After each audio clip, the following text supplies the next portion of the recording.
नमस्कार साथियों, आज हम पढ़ने वाले हैं वॉइस। मैं Rohan Singh, senior teacher English, आपका अपने यूट्यूब चैनल पर स्वागत करता हूं। वीडियो को पूरा देखें और चैनल को सब्सक्राइब जरूर करें। बिना देरी किए शुरू करता हूं। किसी भी प्रकार का कंपटीशन हो, हर कंपटीशन के लिए ये काफ़ी हेल्पफुल रहने वाला है। तो देखिए, आप जानते हो कि वॉइस दो होते हैं, एक होता है एक्टिव और दूसरा होता है पैसिव। एक्टिव से पैसिव बनाने के लिए क्या करते हैं, उससे पहले हम ये देख लेते हैं कि एक्टिव का फॉर्मूला क्या होता है। एक्टिव का फॉर्मूला होता है नाउन वन, जर्नली ये सब्जेक्ट होता है, ठीक है ना। उसके बाद आती है वर्ब, उसके बाद N2, ये ऑब्जेक्ट होता है, और ETC।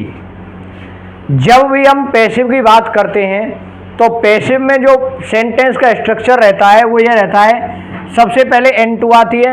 जर्नली आपने कहते सुना होगा कि हम सब्जेक्ट को ऑब्जेक्ट बनाते हैं और ऑब्जेक्ट को क्या बनाते हैं, सब्जेक्ट। अब ऑब्जेक्ट को सब्जेक्ट नहीं बनाते, जर्नली होता क्या है कि दोनों के स्थान को परिवर्तित किया जाता है, और दोनों के जब स्थान को परिवर्तित किया जाता है तो ये डूअर और टारगेट होते हैं। डूअर और टारगेट, डूअर मीन्स होता है काम करने वाला, काम करने वाला, और टारगेट होता है जो प्रभावित होता है। तो काम करने वाले और प्रभावित व्यक्ति में अंतर करके बताता हूं मैं आपको कि वर्ब के बाद जो चीज आती है ना, आप कैसे पहचानेंगे कि ये सब्जेक्ट है या ऑब्जेक्ट है। देखिए, आपके आती है वर्ब। वर्ब के पहले जो आइटम होता है वो होता है सब्जेक्ट, और सब्जेक्ट के स्थान पर जनरली डूअर आता है, और वर्ब के बाद होता है ऑब्जेक्ट। अगर ये वर्ब ट्रांजिटिव है, अर्थात ऐसी क्रिया है जो काम, जिसके काम से कोई दूसरा व्यक्ति पे असर पड़ रहा है या दूसरे वस्तु पर असर पड़ रहा है, तो वो ऑब्जेक्ट होता है, और ये जो ऑब्जेक्ट होता है ये टारगेट भी होता है। हमें एक्टिव से पैसिव बनाने में सिर्फ इतना काम करना होता है कि जो प्रभावित व्यक्ति है या वस्तु है उसको पहले लिखते हैं।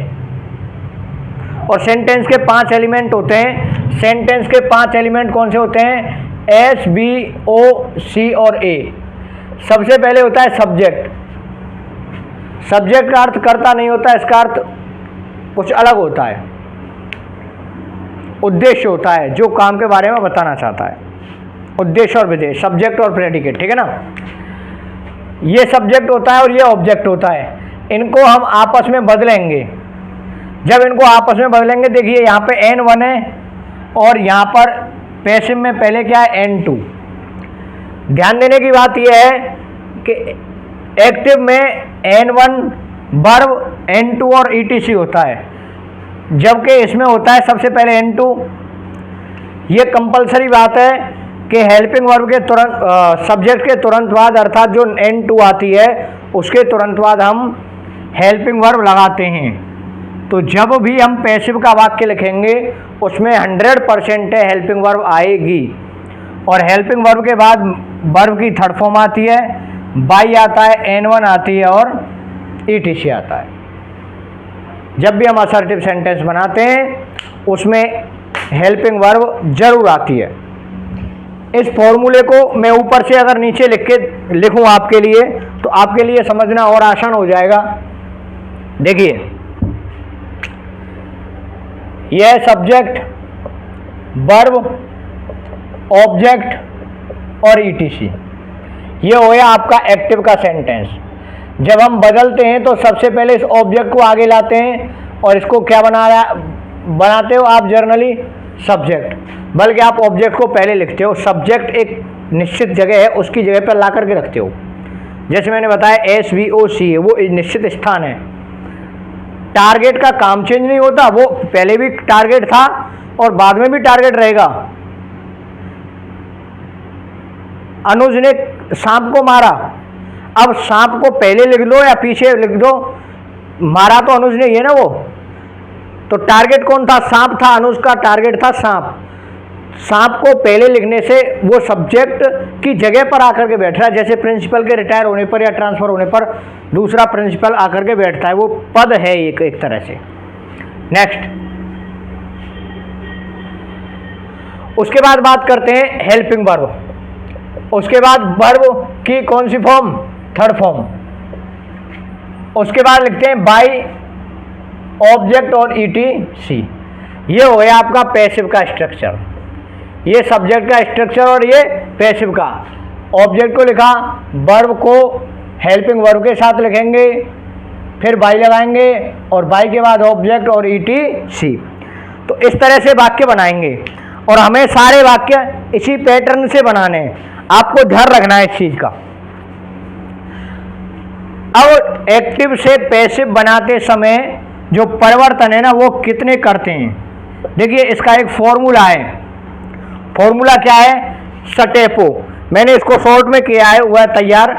अब इसमें से एक एक चीज को क्लियर करेंगे, ये सटेपो है क्या, एक्सप्लेन करके बताता हूं। इसमें SU4 होता है सब्जेक्ट, SU4 क्या होता है? सब्जेक्ट। TE4 होता है टेंस,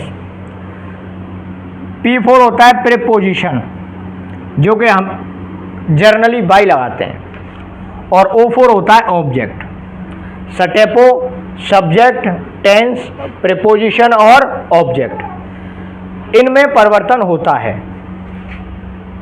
ऑब्जेक्ट वाली नाउन को जो कि दूसरे नंबर पर आती है उसको पहले लिखेंगे और पहले वाली नाउन को दूसरे वाली नाउन की जगह। तो दोनों जो नाउन या प्रोनाउन आएंगे दोनों का आपस में जगह चेंज होगी और बीच की वर्ब चेंज होगी, ठीक है ना। यह होता है मेन पैटर्न। अब देखिए इसमें एक फॉर्मूला और सुनिए आप। फॉर्मूला है इट इज डन बाय। अब कोई भी व्यक्ति आ सकता है। इस फॉर्मूले के आधार पर सारे सेंटेंस बनेंगे। प्रेजेंट की वर्ब होगी तो इज आर एम, और पास्ट की होगी तो क्या हो जाएगा? वॉज या वर। इज आर एम या वॉज वर। मेन परिवर्तन आता है इसमें टेंस का। मेन परिवर्तन किसका आता है? टेंस का। अगर इंडेफिनिट टेंस है तो हेल्पिंग वर्ब लगाएंगे कंटिन्यूअस की, क्योंकि हेल्पिंग वर्ब और मेन वर्ब की थर्ड फॉर्म की बात सिर्फ पैसिव वाक्य में होती है। एक्टिव का वाक्य जरूरी नहीं है कि उसमें हेल्पिंग वर्ब आए ही आए, लेकिन पैसिव में आएगी, ठीक है ना। इंडेफिनिट को किस में बदलते हैं? कंटिन्यूअस में। अब ध्यान से सुनिए, इम्पोर्टेंट चीज अब शुरू हो गई, क्योंकि आपसे जो गलती होती है वो यही होती है। अगर आपके पास हेल्पिंग वर्ब के तौर पर प्रेजेंट इंडेफिनिट टेंस आया हुआ है, एक्टिव का वाक्य है प्रेजेंट के इंडेफिनिट का। किसका? प्रेजेंट के इंडेफिनिट का। तो इंडेफिनिट में या तो वर्ब की फर्स्ट फॉर्म आती है या SIS आती है ना, या डू या डज आती है। अब प्रेजेंट का इंडेफिनिट है तो प्रेजेंट के कंटिन्यूअस की हेल्पिंग वर्ब हो जाएगी इज, आर या एम, ठीक है साथियों। हो गया ना इंडेफिनिट का कंटिन्यूअस। नेक्स्ट, अगर पास्ट का इंडेफिनिट होगा तो डिड के साथ आपको फर्स्ट फॉर्म मिलेगी या फिर वर्ब की सेकंड फॉर्म मिलेगी। अब पास्ट के इंडेफिनिट का कंटिन्यूअस क्या होता है? वॉज या वर, और साथ में कौन सी फॉर्म आएगी? Third form. वैसे आपको पता है कि वॉज या वर या इजारएम के साथ में ING फॉर्म आती है, फोर्थ फॉर्म आती है, लेकिन जब थर्ड फॉर्म आ जाए तो समझ लो वाक्य किसका है? पैसिव का। जब भी इजारएम वॉज वर के साथ वर्ब की थर्ड फॉर्म आ जाए तो वाक्य पैसिव का है। नेक्स्ट, अगर मान लो टेंस आपका कंटिन्यूअस आ जाए, इज आर एम या वॉज वर में से आ जाए पहले से कुछ, तो हम लगाते हैं बीइंग। क्या लगाते हैं? कंटिन्यूअस जो टेंस है वही रहेगा, अपनी तरफ से बीइंग लगाएंगे और वर्ब की थर्ड फॉर्म लगाएंगे। बीइंग इसलिए लगाते हैं क्योंकि कंटिन्यूअस है, कंटिन्यूअस बना रखने के लिए, क्योंकि कंटिन्यूअस में ING फॉर्म आती है, तो बीइंग को अपनी तरफ से लगा करके उसको कंटिन्यूअस भी रखते हैं और वर्ब की थर्ड फॉर्म लगाने से वो पैसिव भी बन जाता है। इधर कंटिन्यूअस का नियम भी नहीं टूटता और वर्ब की थर्ड फॉर्म से पैसिव का नियम भी नहीं टूटता।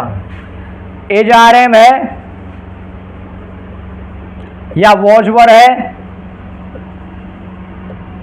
तो इज आर एम का इज आर एम, अगर वॉज वर है तो वॉज वर प्लस बीइंग लगाएंगे और वर्ब की कौन सी फॉर्म लगाएंगे, थर्ड फॉर्म। आ गया ना समझ में? समझ में आ रहा है तो चैनल को सब्सक्राइब करें। टेंस नहीं बदलेगा, अगर प्रेजेंट कंटिन्यूस की इज आर एम आई है तो is are am plus being plus third form. Past continuous की आई है वॉज या वर तो वॉज या were plus being plus third form. Next आता है परफेक्ट। आपको पता है परफेक्ट की हेल्पिंग वर्ब होती है प्रेजेंट परफेक्ट की हैज या हैव, है ना, और वर्ब की थर्ड फॉर्म साथ में आती है इसमें पहले से ही। अब आपको पैसिव बनाना है तो पैसिव बनाने के लिए पैसिव की थर्ड फॉर्म भी आएगी। तो यहां पर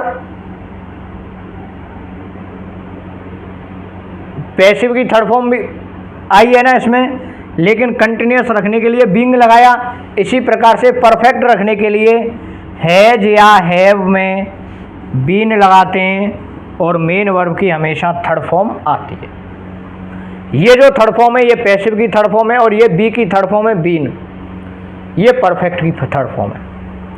इसी प्रकार से अगर आपके लिए आता हैड प्लस वर्ब की थर्ड फॉर्म तो आप करते हैड बीन प्लस वर्ब की थर्ड फॉर्म। ये हो गया साथियों टेंस। इंडेफिनिट का कंटिन्यूस कैसे बनाते हैं, कंटिन्यूस का परफेक्ट का कंटिन्यूस प्लस बीइंग कैसे बनाते हैं और परफेक्ट का बीन कैसे बनाते हैं। नेक्स्ट अगला आता है मॉडल। आपको पता है मॉडल है can, could, would, should, may, might, shall, will.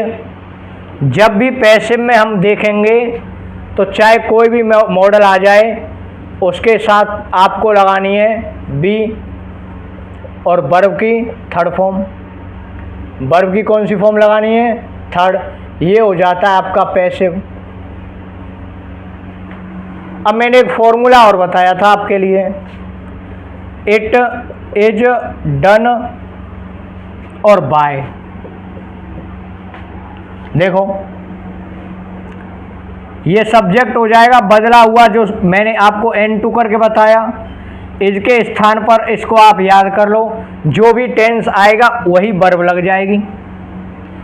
Done ये खुद वर्ब की थर्ड फॉर्म है तो थर्ड फॉर्म भी लग जाएगी और बाई के बाद में N1 लिखेंगे हम। It is done plus N1।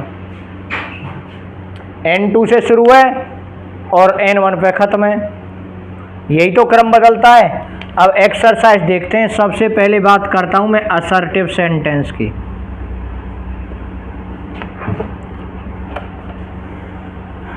Naveen sales his car. साथियों मैंने कहा है कि वर्ब के पहले सब्जेक्ट होता है जिसको हम N1 भी कहते हैं और ये हो गई आपकी वर्ब, और वर्ब के तुरंत बाद आता है आपका ऑब्जेक्ट जो कि N2 है। जो क्या है, N2। एक्टिव से पैसिव बनाने के लिए हमारा फॉर्मूला सीधा है कि सब्जेक्ट, वर्ब और ऑब्जेक्ट ETC। इसको हम बदलते हैं, ऑब्जेक्ट की जगह क्या हो जाएगा, सब्जेक्ट HV, मेन वर्ब की थर्ड फॉर्म बाई, ऑब्जेक्ट और ETC।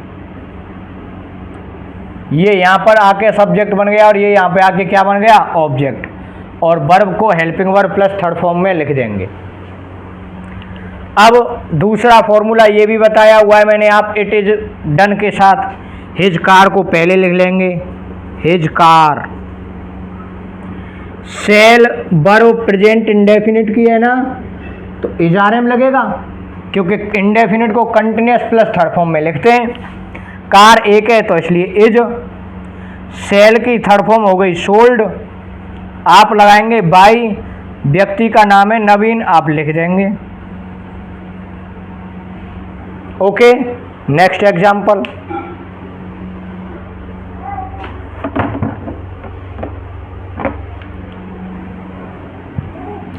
Ajay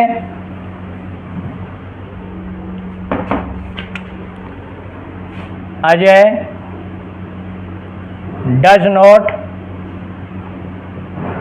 Singh a song. इसको आप बदलिए, ये वर्ब है ना, तो वर्ब के पहले सब्जेक्ट और बाद में ऑब्जेक्ट है ना। आप इन दोनों का स्थान बदलिए, ए सॉन्ग, अ सॉन्ग। पहले ही कह दिया इंडेफिनिट का कंटिन्यूस होगा तो एज आर एम का क्या होगा, डू डज का क्या हो जाएगा, is are am. Is negative है तो नेगेटिव रख दो, नोट। सिंग की थर्ड फॉर्म सिंग, सेंग, संग। फिर लगाएंगे बाई। आप इसको और शॉर्ट में ऐसे लिख सकते हो, एस एच बी 3 बाई और ओ।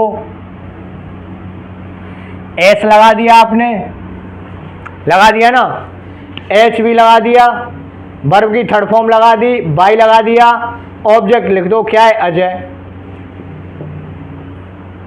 ठीक है साथियों, next.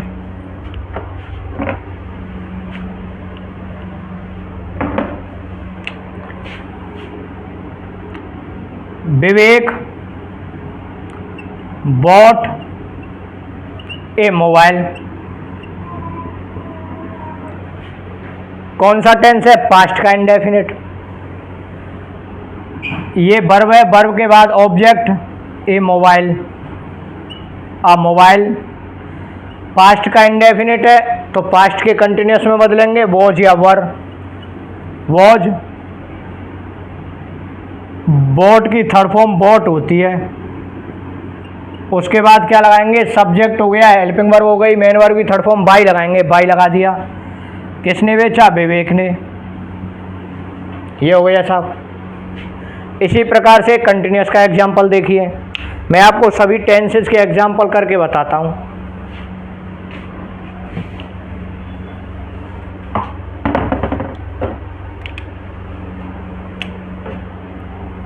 Ankit is preparing food. ये सब्जेक्ट हो गया, ये वर्ब हो गई और ये ऑब्जेक्ट हो गया। इसको आगे लिखेंगे N2 तो है, ये N2 और ये N1, आपस में इनकी जगह बदलिए। क्या है, फूड। फूड सिंगुलर होता है इसलिए इज। कंटिन्यूस है तो कंटिन्यूस में बीइंग लगाते हैं, बीइंग। प्रिपेयर की third form prepared by Ankit. Next example,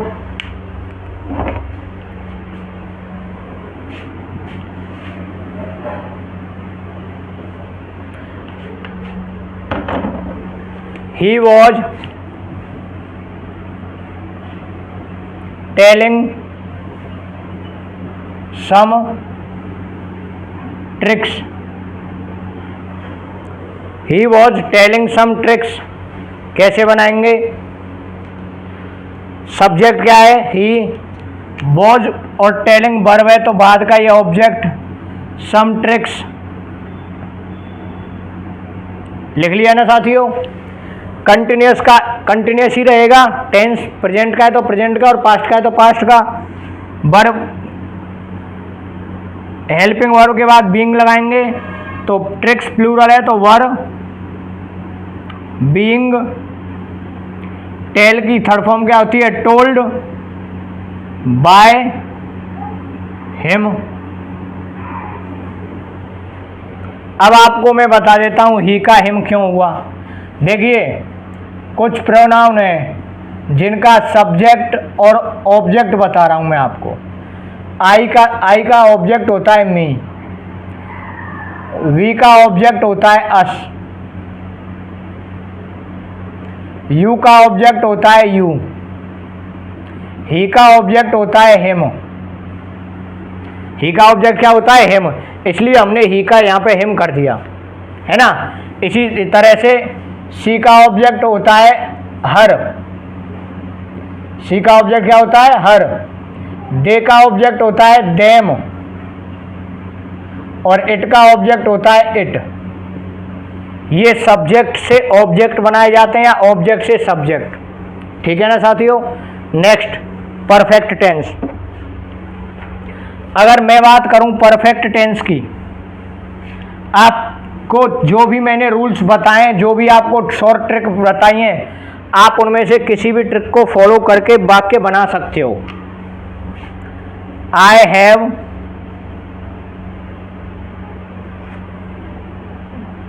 met them, I have met them recently. आपको पता है ये सब्जेक्ट होता है, ये वर्ब होती है, और देम ऑब्जेक्ट होता है, अभी बताया है मैंने, और ये ईटीसी है, अभी बताया है ना। तो आप इनको बदलिए। देखिए ये ऑब्जेक्ट के स्थान पर देम है ना, अब आपको देम को सब्जेक्ट में बदलना है। तो देम का सब्जेक्ट क्या होता है? दे। अब दे के साथ हैव, परफेक्ट कहता है कि भाई बीन चाहिए मुझे, बीन बजा दो इसका। दे हैव बीन, मेट की थर्ड फॉर्म मेट होती है। सब्जेक्ट बदल दिया, हेल्पिंग वर्ब, मेन वर्ब, फिर क्या लगाएंगे? बाई, लगा दिए भैया वाई। और आई का ऑब्जेक्ट क्या होता है? मी। आई का ऑब्जेक्ट मी, ठीक है ना साथियों। नेक्स्ट एग्जांपल देखिए। She had finished the job. Finish verb है, बाद में जॉब आया, ये ऑब्जेक्ट है, तो द जॉब। हेड थर्ड को हेड बीन थर्ड में बदलेंगे, क्योंकि परफेक्ट को बीन में बदलते हैं। हेड बीन, फिनिश की third form finished. Subject, helping verb, main verb, फिर क्या लगाएंगे? बाय। बाय हर। इसमें साथियों रिसेंटली रह गया था, इसको लास्ट में लिख लो रिसेंटली, ठीक है ना। बाय, सी का ऑब्जेक्ट क्या होता है? हर। सी का ऑब्जेक्ट हर। हर आ जाए तो सी में बदलना है, और सी आ जाए तो हर में बदलना है। ओके, इस तरह से सब्जेक्ट और ऑब्जेक्ट बदलेंगे। लास्ट रह गया है टेंस का नियम, वो है मॉडल वाला। अब देखिए मॉडल को कैसे बदलते हैं। एक एग्जाम्पल देता हूं, I can do it. I can do it, है ना। अभी मैंने एक रूल बताया था, इट इज डन बताया था ना। अब देखिए इसी पैटर्न में देखिए, इट ऑब्जेक्ट है, इसको सब्जेक्ट बना दिया इट। मॉडल में बी लगाते हैं, तो can be done by me. I can do it, it को बना दिया, कैन में कैन भी कर दिया, डू की थर्ड फॉर्म डन कर दी, बाय लगा के ऑब्जेक्ट लिख दिया। Next example, you should help the poor. आप इसको बदलेंगे, द पुअर, मॉडल में बी लगाते हैं, शुड बी, हेल्प की third form helped bye you. The poor should be helped bye you. ये हो गया साथियों असर्टिव सेंटेंस। टेंस का पैटर्न यही रहेगा, चाहे असर्टिव पढ़ लो आप, चाहे इंटेरोगेटिव पढ़ लो, है ना। तो टेंस तो बदलेगा नहीं किसी भी तरह से, पैटर्न वही रहने वाला है, वाक्य का प्रकार भले ही बदल जाए। एक दो एग्जाम्पल हम इंटेरोगेटिव का भी देखते हैं। देखिए ज़्यादा कुछ नहीं है, इंटेरोगेटिव दो प्रकार के होते हैं, आपको पता है। एक होता है हेल्पिंग वर्ब से शुरू, और दूसरा होता है WH वर्ड से शुरू। अगर वाक्य आपका हेल्पिंग वर्ब से शुरू है तो हेल्पिंग वर्ब से शुरू कर देना, और WH से शुरू है तो WH से शुरू कर देना। एग्जाम्पल देखिए, do you learn the lesson,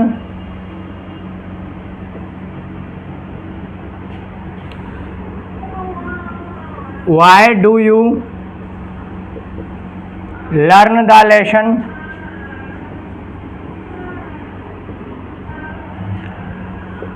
where do you learn the lesson. मैं पैटर्न बता रहा हूँ आपको, कोई फर्क नहीं पड़ता कि जो सेंटेंस आपका है उसमें हेल्पिंग वर्ब पहले है या पीछे है। जिस जगह पे आपकी हेल्पिंग वर्ब आई है उसको उसी जगह पे रख दो, बदली हुई हेल्पिंग वर्ब को। ये सब्जेक्ट हो गया, ये वर्ब हो गई, ये ऑब्जेक्ट हो गया। आपको पता है SVO को O,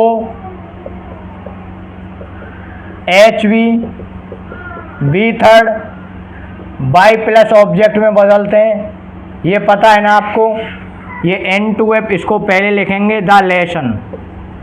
अब आपका पहले आपको थोड़ी जगह छोड़नी है ताकि आपको अपनी हेल्पिंग वर्ब का अंदाज़ा हो जाए।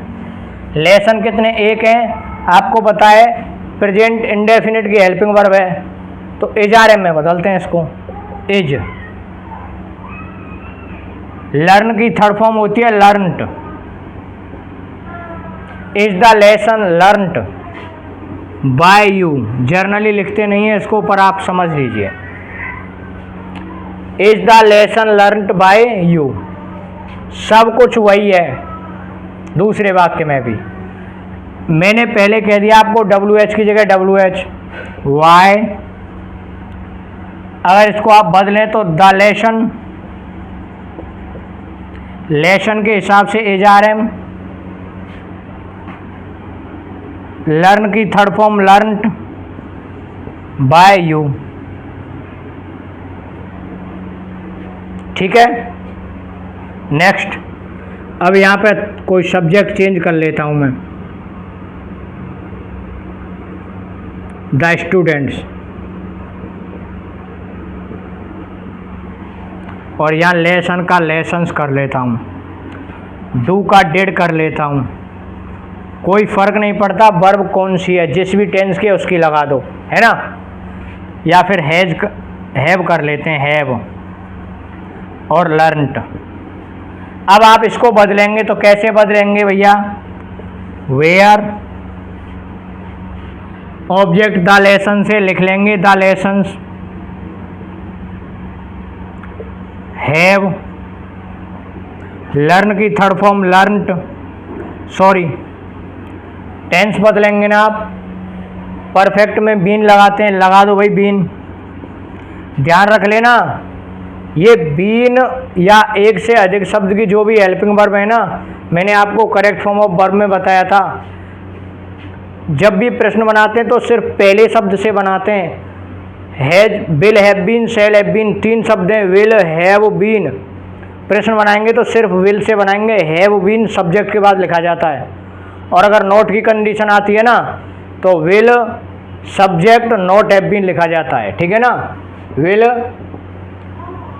सब्जेक्ट नॉट हैव और बीन। अगर इसमें हमें नोट लगाना होता तो हम लिखते have the lessons not been, ठीक है ना साथियों। Next, where have the lessons been, learn की थर्ड फॉर्म पहले से दी हुई है लर्नड बाय द स्टूडेंट्स। प्रश्नवाचक वाक्य तो इसमें लास्ट में प्रश्नवाचक चिन्ह भी लगा देंगे। ये हो गया प्रश्नवाचक वाक्य। प्रश्नवाचक वाक्यों में एक प्रयोग आता है साथियों हु का, वो काफ़ी इम्पोर्टेंट है, जर्नली वो खूब आता है। और एक वाक्य मैं आपको लिखा रहा हूँ, उसका पैटर्न आप याद कर लीजिए। उसके पैटर्न पे मुझे पूरा विश्वास है कि आप हर प्रश्न को सॉल्व करके आ सकते हैं। देखिए, हु टीचेज यू इंग्लिश या हु टीचेज यू, ये वाक्य आ गया सीधा सीधा और खूब आता है ये वाक्य। आप जब लिखेंगे तो ये हु जो होता है WH वर्ड में सब्जेक्ट होता है, ये वर्ब है और ये ऑब्जेक्ट है। मेन वर्ब के बाद आपको पता है ऑब्जेक्ट ही आता है। तो आप इसको बनाएंगे कैसे, बाय हुम। देखो मैं इसको पूरी तरीके से बना के बता देता हूँ आपको। यू हो गया, बना लिया ऑब्जेक्ट। टीच की थर्ड फॉर्म क्या हो गई, टॉट। प्रेजेंट इंडेफिनिट है, इज आर एम में से लगाएंगे क्योंकि ये वाक्य प्रश्नवाचक था, इसलिए हेल्पिंग वर्ब कहाँ आती है, पहले, तो आर। फिर लिखते हैं बाई, और हु का ऑब्जेक्ट होता है हुम। क्या होता है, हुम। लेकिन यहाँ पे एक नियम टूट गया। वो नियम ये है कि भाई वो कहता है कि डब्ल्यू एच की जगह डब्ल्यू एच, हेल्पिंग वर्ब की जगह हेल्पिंग, सब्जेक्ट की जगह सब्जेक्ट। जब आप इस पैटर्न से करेंगे इसको तो भैया ये जो डब्ल्यू एच वर्ड है ना, आप इसको आगे लिख सकते हो, या तो बाई हुम पूरे को आगे लिखिए या अकेले डब्ल्यू एच को। अगर आप डब्ल्यू एच को अकेले को आगे लिखते हैं तो इस प्रकार से बनेगा हुम आर यू टॉट बाय। और अगर मान लो पेपर में बाय हुम आ जाता है तो by whom are you taught. ठीक है ना साथियों। इसके बाद मिलेंगे अगले वीडियो में, उसमें हम पढ़ेंगे इम्पेरेटिव सेंटेंसेस। उम्मीद करता हूँ यहाँ तक आपके समझ में आया होगा। अच्छा लगा हो तो चैनल को लाइक शेयर और सब्सक्राइब ज़रूर करें, कमेंट करें। Thank you. जय हिंद, जय भारत।